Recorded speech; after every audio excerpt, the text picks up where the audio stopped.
Hi everyone, today we're making really yummy keto vegan biscuits. Okay, so who doesn't like biscuits? No one. Everybody loves biscuits, and me too. So a while ago I created a video on how to make okara biscuits, which is using okara, the soya pulp left over from tofu making, to create really delicious and nutritious biscuits. So along the same line, I've been thinking about creating a keto version of it. But it occurred to me that not everybody has fresh okara in the fridge ready all the time. Some of you probably never made tofu before, which is crazy. If you want to know how to make tofu, please watch my how to make tofu video. It's extremely satisfying and therapeutic. So I thought, well, instead of okara, would soy flour work the same way? So I've been experimenting with soy flour, and it came out pretty good. So today I'm going to show you how to make this super delicious soft crunch biscuit in 2 different flavors. The ingredients you need. For the base of the biscuits, first of all, you need some ground almonds. So if you've been making my 1 carb flatbreads, you probably have some extra fine almond flour in your cupboard. But for this biscuit, the one works best is the ground almond, which is the coarsest variety. It makes the biscuits a lot fluffier and lighter. And then we need some flaxseed as well. We're going to use it as a binding agent for the biscuits. And of course we need some soy flour. Depends on where you get your soy flour, the carb count might be different, but this one is extremely low. Not all soy flour come with the same carb count, so you want to watch out for that. And on top of that, we need some coconut oil and some sweetener of your choice. I'm using stevia. And we also need some vanilla extract. And we're going to create 2 versions of biscuits. One is savoury and one is sweet. For the sweet version, we need some matcha powder. I make matcha in the morning on a regular basis, and if you want to know how to make really good matcha using matcha powder, please watch my video on how to do that. And I've got some walnuts here. You can use all the nuts, any nuts of your choice. And for the savory version, I'm going to use the Nutritional yeast to give it a little bit cheesy flavor. And on top of that, here comes my favorite, one of my favorite things at the moment, and this is black salt. So what it is, it's kind of Himalayan salt. I think it is from somewhere in Asia, don't quote me on that, but it's got this amazing sort of sulfurous smell. It's akin to, you know, when you light a match and then you blow it off, and you got that sort of smell. Some people love it, some people hate it. I love it. So if you like the smell of matches, you'll probably like this salt. Some people describe it as eggy. Quite often it's used in vegan cuisine to flavor something like tofu or avocado, and to turn it slightly, sort of scramble it. Like, I absolutely love it. I'm totally addicted to it. So I'm going to use it for the savory biscuits. And that's all the ingredients you need. So the first thing we're going to do is to create flaxseed egg. We're going to use flaxseed as a binding agent. So what you want is 1 tablespoon of flaxseed meal, a ground flaxseed, and then adding 2 tablespoons of water. So 2 tablespoons, and a little bit more. And then use a fork, or if you have some mini egg beater like this, just give it a good whisk and do it thoroughly. So this is a really good formula to remember. You can probably use that to replace eggs in a lot of recipes. But remember, it's not absolute. You know, it works well in cakes and stuff like that, but not everything, so you need to experiment. And then just leave it there for about 5 minutes. So take a bowl. We're going to add in our dry ingredients first. So I've got the soy flour. You need 60 grams of soy flour. I'm going to pop that in. And then 70 grams of ground almond. And then we're going to add some sweetener. So depends on the sweetener you use, you need to vary the amount. For me, I need 3 tablespoons. Second, and then 1 more. And then what we want to do is to whisk all ingredients together quite thoroughly, all the dry ingredients. So this is make sure that the texture of the biscuits will be nice and fluffy and even. Okay, so now we're going to add in the wet ingredients. So here's 40 grams of coconut oil. I'm going to just pop in there. And then we're going to add in the flaxseed egg we made earlier on. So now you can see the consistency is quite thick. We're going to use to bind the biscuits. And the last thing we're going to add is some vanilla extract. Just pour in kind of amount you want. It doesn't have to be super precise. So that's all ingredients for the biscuits. So from here you can use an 8-beater to just whisk it, or use a spatula, and then use your hands in the end. But for an easy life, I'm going to use a full mixer.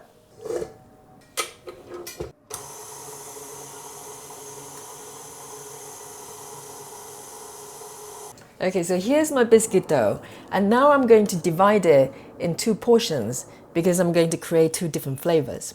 So I'm going to quickly just gather it into a ball. So you can see as soon as you start using your hands, it starts to form into a nice little ball shape. Okay, now I'm going to just kind of roughly break into half in 2 portions and leave 1 portion inside the bowl. The first flavor I'm going to create is the matcha and nuts. Here's my matcha. So you need about 1 teaspoon. That's plenty. Okay. And then you can pop it back to the full mixer, or you can just use your hands to mix it thoroughly. This is a hand operation, so wash your hands, guys. I mean, this color is just amazing. It's glorious. And now we're going to add some nuts to it. So with the walnuts, I just break them up into smaller pieces, and you can add, I'm going to add probably all of it. So just mix it in. And once it's thoroughly mixed, you just squeeze it and form it into a ball shape. So that's my matcha dough. I'm going to put it aside for the moment and create the savoury one. And with the savoury version, all we're going to do at this stage is add in the nutritional yeast. So you need 2 tablespoons of nutritional yeast. Big tablespoons. So again, we're going to mix it thoroughly. Just shape it into a ball. And now we have our biscuit dough ready, and we're going to flatten them and shape them. So take a piece of cling film and just lay it on top of your tabletop. And then place your dough on top of it. And what you want to do is flatten it into the kind of thickness you want. So at this stage, the dough would be quite crumbly, and that's quite okay. That's why we use a cling film to hold it together. So you kind of flatten it down slightly, and what you want to do is to take the top edge, or any side really, and start kind of flatten the sides, and then turn it around and do the same on this side. So what you're aiming at is kind of a square or rectangular shape. So you keep doing it and turn the sides from one side to the other, and then shape it into kind of a square shape. And now you want to fold the edges toward the center, kind of like a nice little parcel. Okay, and flip it around and take a rolling pin. Just give it a little rolling around. What you're trying to do is to distribute the dough equally into this square shape or rectangular, whatever. And then you can flip it around and do the same. And if you're feeling fancy, you can use like a dough cutter like this, or a knife, and just tidy up Just tidy up the edges.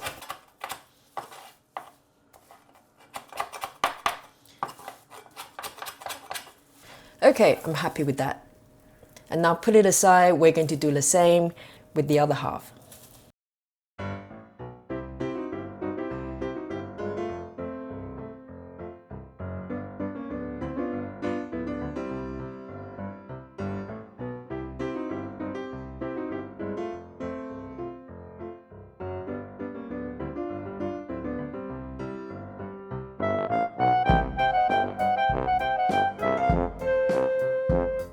Okay, now they're ready to go into the fridge for about an hour. So the biscuit dough is going to stay in the fridge for an hour. I say minimum. So what it does is it will firm up the dough. The biscuit will hold together a lot better. So what you can do is to make the biscuit dough the night before and then bake the next day. It's perfectly fine.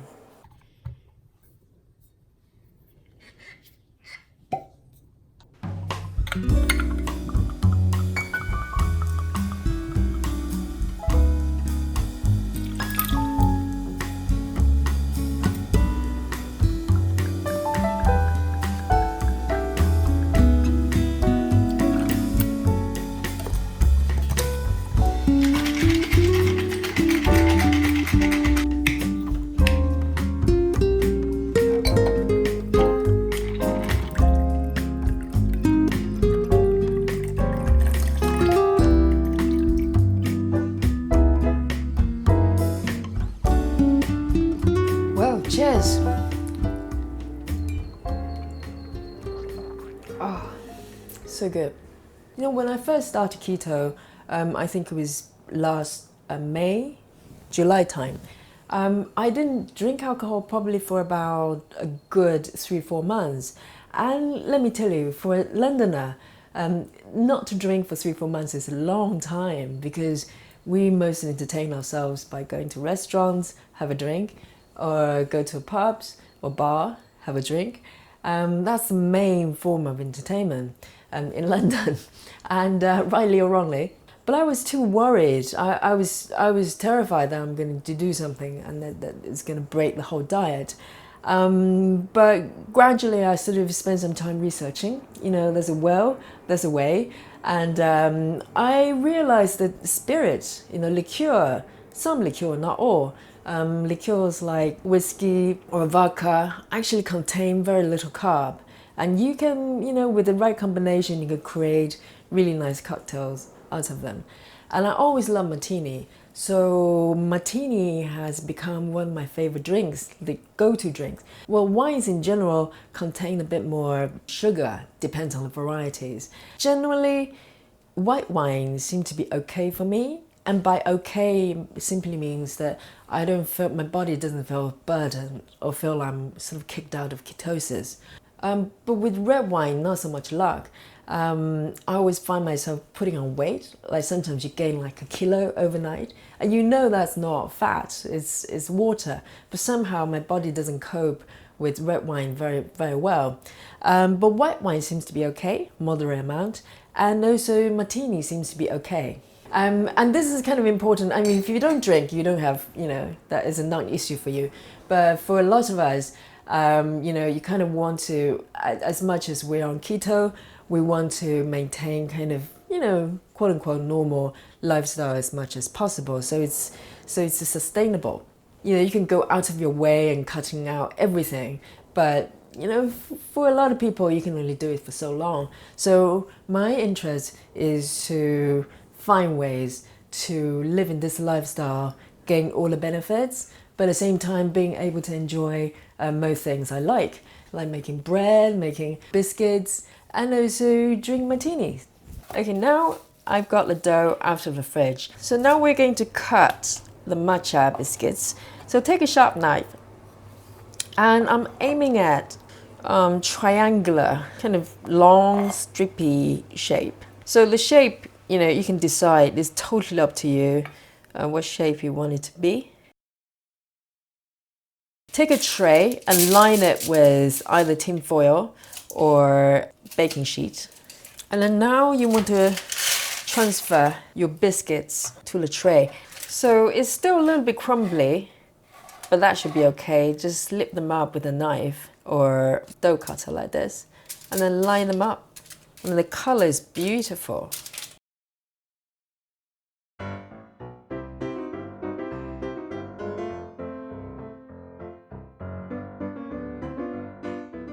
So that's my matcha biscuits.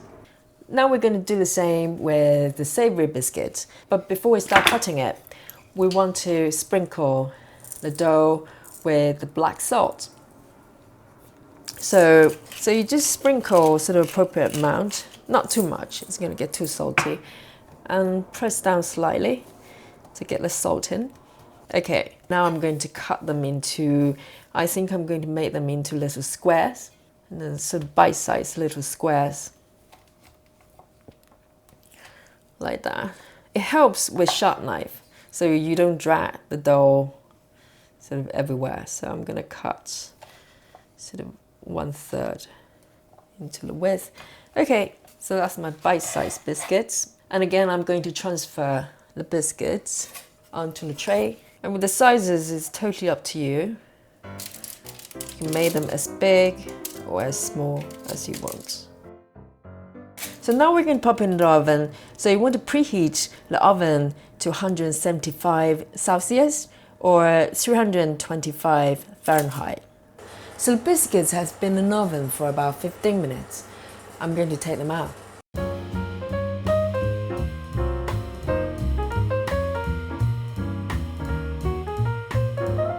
I know it's extremely tempting to just dive in and start eating them now, but resist all temptation, please, because at the moment they're warm and they're crumbly. So what you want to do is leave them to cool to the room temperature. I tend to like soft crunch with my biscuits, so I just take them out and leave them to cool in the room temperature. But if you like them crunchier, you can pop them back into the oven, turn the oven off, and leave them to cool inside the oven. But also from experience, I find that if you leave them to cool and pop them into sort of airtight jars like this, and then leave them overnight, and they become crunchier the next day. So we can't eat the biscuits right now, but luckily I've got a batch made earlier on which have been cooled. So can you see that? So let me take the matcha one out. So can you see that gorgeous green? And it's been maintained. I mean, it's a good idea not to over bake them because the matcha is going to go brown, and you know, it's quite a shame. And this is the quote-unquote cheese and black salt biscuits. So you can see the black salt kind of glistening on top of the biscuits. So let's eat. So I'm going to go for the matcha first.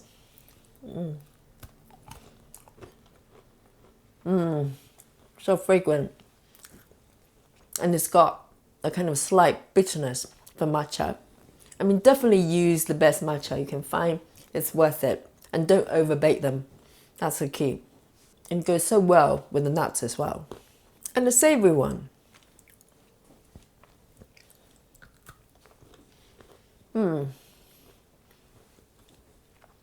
I love the matcha biscuits, but I'm totally in love with the savoury one. I mean, I just love the black salt and the combination with the slightly cheesy flavour. I can eat this all day. So there you go. This is how you make the fantastic keto vegan biscuits. So if you have any questions or comments, please put it down below. I can't always reply to all of them, but I read them all. So I appreciate all the comments and feedback. So hopefully I'll see you soon in another video. So see you next time.